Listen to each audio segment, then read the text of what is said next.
Hello friends! Like you, my ears also perked up when Sony announced the A7R6. And with all the specs and reviews that followed, it really shows that this camera promises some pretty astounding new technology. But we are in an era where all technology is elevated and really good right now. The gap between the enthusiast camera and the pro body is kind of shrinking. And so I've learned to be quite skeptical of my own enthusiasm. And I say skeptical in the sense that, well, if all the cameras are really good right now, then really how much better is the newest tech? And this is the core question of this video, which is, should we sell what we have and upgrade to the A7R6? Or should we maybe just evaluate how we use our cameras in the first place, whether for photo or video, and then potentially discover that the A7V or the A7RV could be more than enough for what we do, and then take the money we saved and put it into upgrading or adding to our lenses, or upgrading and adding to our storage media. Sony lent me the A7R6 for more or less 24 hours, and I know that's not a lot of time, but I used that time very well, and I was able to pull out some interesting comparisons and observations. I did one fashion shoot in the morning, and then I spent the rest of the day testing it against the A7V and the A7RV, and then finally shoehorning some time at sunset with their new f4.5 100-400 lens. If what you're after is a comprehensive review with specs, then please watch Mark Bennett's video he did with Gerald Undone or Jared Pollin's review. Both are incredibly extensive. I'll link to their videos in the description below. What neither of you did is comprehensively place the A7R6 against some internally competitive products like the A7R5 or the A7V.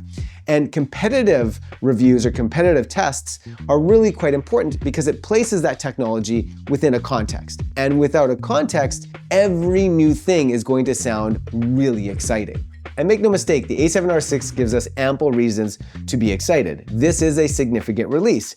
And when you average out all the features, it is the most powerful, best performing camera to date. And in this video, I'm going to cover and compare resolution, color, dynamic range, stabilization, and readout speed. And then I'll conclude with what my observations are telling me and who I think should buy the A7R6 and who I think should just consider those other two cameras. Okay, enough with the preamble. Let's go. I'm going to start with color and dynamic range, and the best way I can describe an A7R6 is that it is a supercharged A7V. It shares the same Bionics XR2 processor, but you have this fully stacked 67 megapixel sensor and an additional stop of dynamic range. You can see immediately how the colors are a perfect match between these two cameras, and the A7R5 skews to the cyan of the older color profile. What is also evident is the extra stop of dynamic range in the A7R6. It's less contrasty to the eye, and the waveform also confirms this. The R6 also benefits from the new infrared sensor, which Sony claims to improve the white balance and exposure consistency, helping colors to stay more stable across tricky mixed light scenes like forest shade or indoor lighting. Is the white balance different between these cameras? Yes. Different enough that I feel the A7R6 gave me an objectively better photo? It's not immediately clear in my photos, and I felt any differences that were there were minor and could just have been corrected in post. What I do see is a white balance that just feels a bit warmer. But I am curious if what I'm seeing is just as much of Sony's new color science than an actual improvement in white balance vis-a-vis the IR sensor, as the A7V doesn't have the IR sensor, and yet it looks pretty much the same as the A7R6. To me, the most compelling reason to buy the A7R6 is the sensor readout speed. When you compare it to the A7V, it's clearly twice as fast, which is bonkers for a sensor that is double the resolution. And when you turn the dual gain feature on, which extends your dynamic range, but drops the rolling shutter performance, it just matches the A7V, which again, is still incredible for a sensor of double the resolution. As for the A7R5, well, it absolutely wipes the floor with it. Though I will add a word of caution. It's easy to believe that this camera is now fast enough for sports photography, but as Jared Polin pointed out and showed in his video, that there's still enough noticeable rolling shutter distortion where if you shoot sports and the quality of those photos matter, you really need to stick to the A1 II or the A9. Okay, moving on to stabilization. But first, please excuse how close my face is to the camera here. I had a 3-camera rig that was understandably quite heavy, and which I had to hold as far away from me on a 24mm lens. Once again, the odd man out here is going to be the A7R5. The R5 lacks the deactive setting that really makes the camera feel almost gimbal-like. I covered this as well in my previous A7V versus A7IV video. This is worth noting because this is the first time you get such great stability at 8K. I also want to point out just how outrageously good the stabilization is when you pair this camera with the new f4.5 100-400 telephoto lens. Just hand-holding it while filming and photographing birds was remarkable.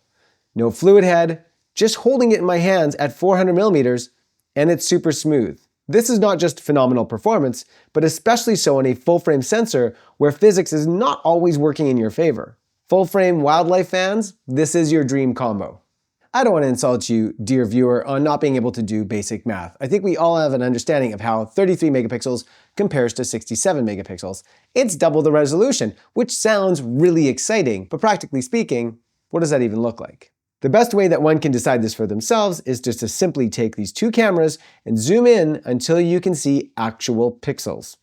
Then pull back until they disappear. You'll notice how at this level of crop, the difference seems rather underwhelming, with the A7R6 offering very little practical advantage. To me, the higher resolution offers only two advantages. One is when the crop is just simply less drastic, there is, presumably, a hint more detail, which is appreciated when standing close up to larger gallery prints or large commercial displays. In my opinion, it is not significant. But if you are printing something that is 4 feet tall with the A7V, then in theory, you should get the same detail out of the A7R6 if you are printing that same photograph at 8 feet in height. That's the math. But I'm still a little skeptical that it's perfectly following the math because it's not playing out that way, at least on my screen. For however much resolution gain you get, it also looks like the A7R6 has some additional softening, where yes, we don't see the pixels, but we also don't have any significant level of detail increase either.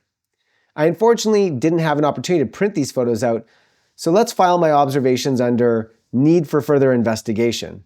Perhaps what I will do is a follow-up YouTube short comparing prints.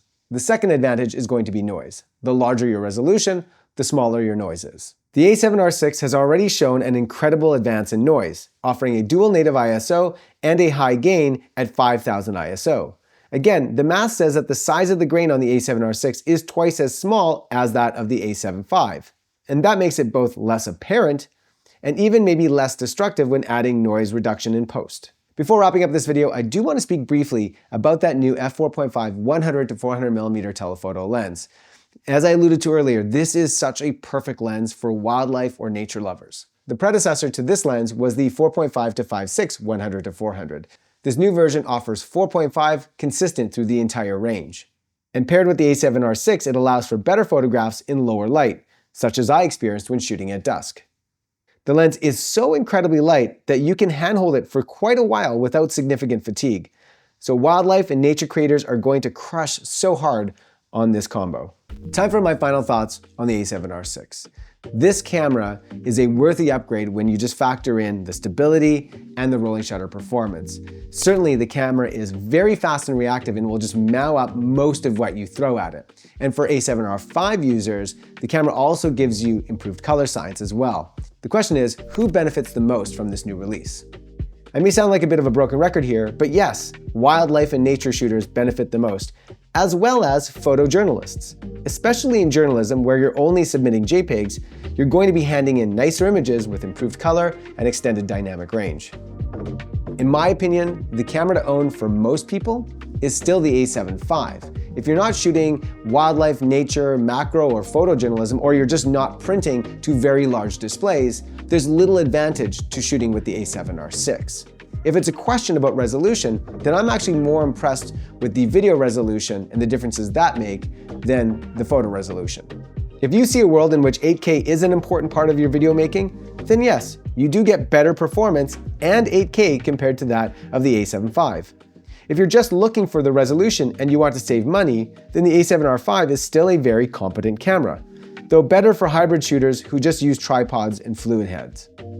It's easy to get excited with every bit of new tech, and with the A7R6, Sony gives us ample reason to be excited. But its shine eclipses cameras that, depending on the type of photography that you do, are equally capable. What Sony does really, really well is give us some of the best tech in the industry for every style of photography. And so what I hope this video has done is highlighted the kind of photography that you do and which of these 3 cameras might actually be the best for you. And that is it. Thank you so much for watching. As always, please subscribe to this channel for more videos like this and comment in the comment section down below. For me, for now, I'm out. Peace.